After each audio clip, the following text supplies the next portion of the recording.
Hello friends, good morning. গ্রিনি টুকিটাকি আরও একটি নতুন ব্লগে তোমাদের সবাইকে ওয়েলকাম। আশা করছি তোমরা সবাই ভালো আছো। তো আজকে সকাল সকাল কাজকর্ম সব শুরু করে দিয়েছি। আজকে একটু ব্যস্ততা আছে। আজকে আমার মেজদা, রাই, রানী, মনাদি সবাই আসছে আমার বাড়িতে। আর রাই হচ্ছে কিছুদিন আমার কাছে থাকবে, যে কদিন রাই থাকতে পারে। রাই এখনও পর্যন্ত আমার কাছে একা কখনো থাকেনি, এই ফার্স্ট টাইম থাকবে। আর রানীকে নিয়ে আমার মেজদা মনাদি ওরা বাড়িতে ফিরে যাবে রাইকে আমার কাছে দিয়ে। চাদরটা চেঞ্জ করে বালিশের ওয়ারগুলোও একবারে সবকটা চেঞ্জ করে নিয়েছি, নিয়ে বিছানাটা গুছিয়ে নিলাম। বিছানার চাদরটা চেঞ্জ করে বালিশের ওয়ারগুলো সব চেঞ্জ করে আস্তে আস্তে এদিকে আমার ডালটা সেদ্ধ হয়ে গেছে। ডালটা ফোড়ন দেব। আর আমি না সকালবেলার দিকে কাটাকুটিগুলো সব করে রেখেছিলাম। আজকে বিশেষ কিছু রান্নাবান্না করব না। আমার দাদা তো বিশেষ কিছু পদ খেতে চায় না। ওর হচ্ছে ফেভারিট মটন, মটন থাকলে ওর আর কিছু চাই না। তো পাতলা করে পেঁয়াজ ফোড়ন দিয়ে মুসুরির ডাল করব, মটন করব, পটল ভাজা করব। আর রাইয়ের জন্য আলাদা করে করব হচ্ছে চিকেন। আর রানী তো মটন খায়, রানীকে নিয়ে কোনো অসুবিধা নেই। তো ডালটা ফোড়ন দেওয়ার আগে ভাবলাম যে মটনটা তাহলে ম্যারিনেট করে রাখি। মটনটা ম্যারিনেট করে রেখে ডালটা ফোড়ন দিয়ে মাংসের আলুগুলো ভাজা করতে করতে বেশ খানিকক্ষণ আমার মটনটা ম্যারিনেট হয়ে যাবে।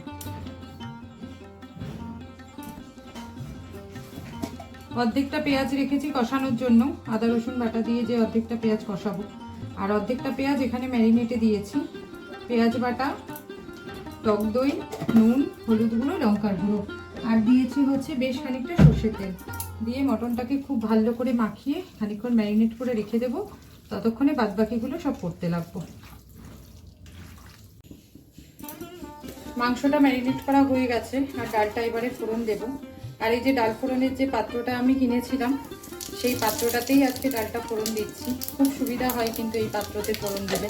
এই কড়াই থেকে যেমন আমার আর ঢালাঢালি করার ঝামেলা থাকলো না। ওদিকে কড়াইতে ডালটা ফুটছে, আর এই পাত্রটার মধ্যে ফোড়নটা রেডি করে একবারে ওর মধ্যে দিয়ে ফুটিয়ে নেব।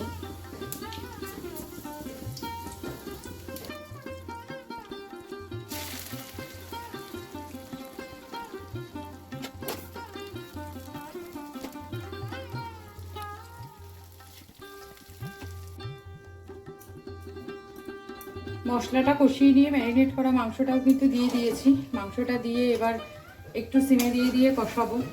আর ওদিকটাতে আমার ছেলে বসিয়েছে হচ্ছে দুধ চা। আজকে সকালবেলা তো জলখাবার কিছু বানাইনি। আমার বর আজকে একদম সকালবেলা বেরিয়ে গেছে অফিসে, তো জলখাবার কিছু খাইনি। বললো আমি কিছু খেয়ে যাবো না, আমি রাস্তা থেকে খেয়ে নেবো। তো সেই জন্য আমার আর আমার ছেলের জন্যও কিছু বানাইনি আজকে, যেহেতু রান্নার একটু ব্যস্ততা আছে সেই কারণে। তো আমার ছেলে দুধ চা বসিয়েছে। দুধ চা দিয়ে খাবো হচ্ছে পাউরুটি। আমি তো ভীষণই ভালো খাই দুধ চা দিয়ে পাউরুটি, আমার ছেলেটাও ভালো খায় দুধ চা দিয়ে পাউরুটি। তো বললাম যে তাহলে আজকে এই টিফিন দিয়েই হয়ে যাক সকালটা।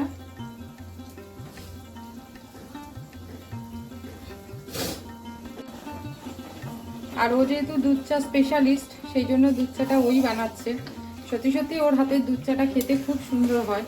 তো সেই জন্য আমি বললাম বাবা বানা একটু চাটা। প্রথম কথা হচ্ছে আমার সময়টা বাঁচবে, আর দ্বিতীয় কথা ও চাটা খুবই ভালো বানায়, টেস্টিও বানাবে চাটা আমি জানি।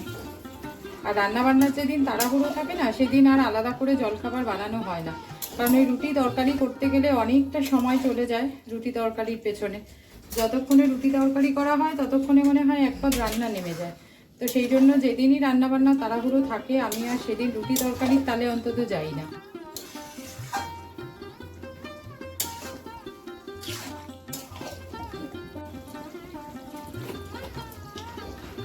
দিয়েছি কাঁচা লঙ্কা বাটা, আর কালারের জন্য দিচ্ছি হচ্ছে কাশ্মীরি লঙ্কার গুঁড়ো। কারণ মটনটা যদি ফ্যাকাশে ফ্যাকাশে দেখতে হয় না, তাহলে একদমই ভালো লাগে না। কালারটা যদি লাল না হয় তাহলে ঠিক মটনটা দেখতে। ওই দিকটাতে মটনটা কষানো হচ্ছে, আর মটনটা কষাতে তো বেশ একটু সময় সাপেক্ষ ব্যাপার। আর মটনটা কষানো হতে হতে এই দিকটাতে কিন্তু আমি বসিয়ে দিয়েছি হচ্ছে রাইয়ের চিকেনটা। ওই সব রকমের সবজি দিয়ে রাইয়ের চিকেনটা করছি। সব মশলাই একটু একটু করে দিয়েছি, শুধুমাত্র লঙ্কার গুঁড়ো বাদ দিয়ে। তো রাইয়ের চিকেনটাও একটু টেস্টি করেই করতে হবে, কারণ ছোট মানুষের মুখের কিন্তু বেশ ভালো টেস্ট থাকে। রান্না যদি খারাপ হয় তাহলে কিন্তু ওরা একদম ভাত খেতে চায় না। মটনটা কিন্তু আমার কষানো হয়ে গেছে, এবারে প্রেসার কুকারে দিয়ে দেবো। আর ওদিকে রায়ের মাংসটা হয়ে গেছে প্রায়। রায়ের মাংসটা নামিয়েই ভাতটা বসিয়ে দেবো। চালটা ধুয়ে ভিজিয়েও রেখেছি বেশ খানিকক্ষণ আগে, কারণ বাচ্চা দুটো আসলেই না ওদের খিদে পেয়ে যাবে। অনেকটা দূরের রাস্তা, বেরিয়েছেও অনেক সকালে, তো সেই জন্য ভাতটা বসিয়ে দেবো তাড়াতাড়ি করে। আমার দাদারা কিন্তু এখনো এসে পৌঁছায়নি। আমার রান্নাবান্না সমস্ত কিছু কমপ্লিট হয়ে গেছে। তো এই যে এই হচ্ছে মটন, আর এখানে পেঁয়াজ ফোড়ন দিয়ে পাতলা মুসুরির ডাল, রাইয়ের চিকেন, আর এই যে এখানে হচ্ছে পটল ভাজা। ভাতও হয়ে গেছে, রান্নাঘর মোছা, পরিষ্কার করা, গ্যাস পরিষ্কার করা সব কিছু আমার কমপ্লিট। তো এই জাস্ট আমার দাদারা এসে পৌঁছালো। এই যে রাই, আর ওই হচ্ছে পিছনে মনাদি, আর রানী এখনো ঢুকে পারেনি। রানী আবার একটু লজ্জা লজ্জা পায়, অনেকদিন বাদে দেখা হলে না রানী একটু লজ্জা পায়। দেখো একটু লজ্জা লজ্জা পাচ্ছে রানী। আসলে অনেকটা দূরের রাস্তা, দুজনেই না ক্লান্ত হয়ে পড়েছে, অনেকটা গাড়ি জার্নি তো। তাও তো যাই হোক, ওরা সেই ছোট্টবেলা থেকে আমার বাড়িতে যাতায়াত করে বলে ওদের গাড়িতে বমি হওয়া বা অন্য কোনো রকম অসুবিধা হওয়া সে সমস্ত কিছু হয় না। কিন্তু হাজার হলেও তো দুজনেই একদমই ছোট মানুষ না। তো যাই হোক, আমার মা এক্ষুনি রাইকে ভাত খাইয়ে দেবে, আর রানীকে আমি ভাত খাইয়ে দেবো। রানী বায়না করছে আমাকে খাইয়ে দেওয়ার জন্য। আর এই যে দুই বোনেরই কিন্তু খাওয়া দাওয়া হয়ে গেছে। আর খাওয়া দাওয়ার পরে দেখো রাইয়ের কাণ্ডটা, গ্লাসে করে একটু কোল্ড ড্রিঙ্কস দেওয়া হয়েছে। কি খুশি রাই! আর কোল্ড ড্রিঙ্কস খেতে রাই ভীষণ ভালোবাসে। কোল্ড ড্রিঙ্কস, ফ্রুটি এই সমস্ত পেলে হয়। ওই যে রানী একটু হাত দিয়েছে বলে আবার তাড়াতাড়ি করে সরিয়ে নিল। আর এই যে রানী এখানে খাচ্ছে হচ্ছে আইসক্রিম। এটা হচ্ছে রানীর ফেভারিট আইসক্রিম। তো আমার ছেলের সাথে যে কিনে আনলো আইসক্রিমটা, আর ও আমার বাড়িতে আসলে এই আইসক্রিমটা ওর বাধা ধরা, ওকে খাওয়াতেই হবে। রাই রানীর খাওয়া দাওয়ার পরে আমাদেরও সবার খাওয়া দাওয়া কমপ্লিট হয়ে গেছে। তারপরে আমরা চলে এসেছি ওপরের ঘরে। আর এই যে রানীর কাণ্ড, বালিশ নিয়ে কোথায় শুয়েছে দেখো। এইখানটায় শুতে নাকি ওর ভীষণ ভালো লাগছে। আর মনাদি, আমরা সবাই গল্প করছি, আর তার মাঝখানেই কিন্তু রাই দুধ খেয়ে ঘুমিয়ে পড়েছে। রাইয়ের দুপুরবেলা ঘুমানোর একটা অভ্যাস আছে, তো রাইকে একটু দুধ খাইয়ে দিলেই রাই ঘুমিয়ে পড়ে। আর এবারে তো চলে এসেছে রানীর বাড়ি ফিরে যাওয়ার সময়। আর রানীর মুখটা দেখে তোমরা বুঝতেই পারছো যে বাড়ি ফিরে যেতে হবে বলে রানী কতটা কষ্টে আছে। সমানে তো বায়না করছে আমি কিছুতেই যাব না। এর মধ্যে কিন্তু একপ্রস্ত কান্নাকাটি সমস্ত কিছু হয়ে গেছে, তবে সেসব আর আমি কিছুই তোমাদের সাথে শেয়ার করলাম না। রানীর কান্না, অসম্ভব কান্না কেঁদেছে। তারপরে অনেক কষ্টে ভুলিয়ে এই যে চুল বেঁধে রেডি করছি। প্রত্যেকবারই তোমরা দেখো যে রানী আমার বাড়িতে আসলে কিছুতেই বাড়ি যেতে চায় না, অসম্ভব কান্নাকাটি করে থাকবে বলে।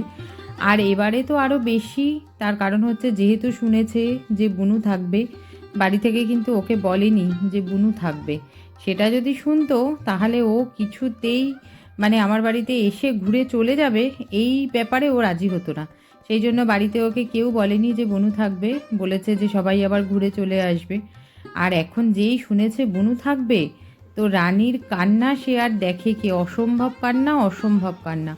কোনো মতে রানীকে ভোলানো হয়েছে যে ঠিক আছে, বুনুকে আর তোমাকে নিয়ে তো আমি একসাথে পারবো না, তো তুমি এখন যাও, বুনু দুদিন থাক, বুনু বাড়ি গেলে পর আবার তোমাকে নিয়ে আসা হবে। তা হাজার হলেও তো ছোট মানুষ, এই সমস্ত কথায় ভুলে গাড়িতে উঠছে। তবে মনটা ভীষণ খারাপ, ওরও খারাপ, আমাদেরও খারাপ যে ওকে এই সমস্ত বলে বাড়ি পাঠাতে হচ্ছে বলে। রানী গাড়িতে উঠেছে ঠিকই, বাড়িতেও যেতে হবে তাই যাচ্ছে। তবে ওর মনটা একদমই ভালো নেই, সাথে আমাদের মনটাও ভালো নেই। আর এতবার যতবার হয়েছে ততবার ও এসে থেকেছে, বুনু এসে কখনো থাকেনি। বুনু এই প্রথমবার আমার বাড়িতে এসে থাকছে, আর ও বাড়ি চলে যাচ্ছে। এই ব্যাপারটা ও কিছুতেই মেনে নিতে পারছে না। তো রানীর চলে যাওয়ার সাথে সাথে আমার আজকের ব্লগটা আমি এখানেই শেষ করছি। তোমাদের সাথে দেখা হচ্ছে আবার আরেকটা কোনো নতুন ব্লগে।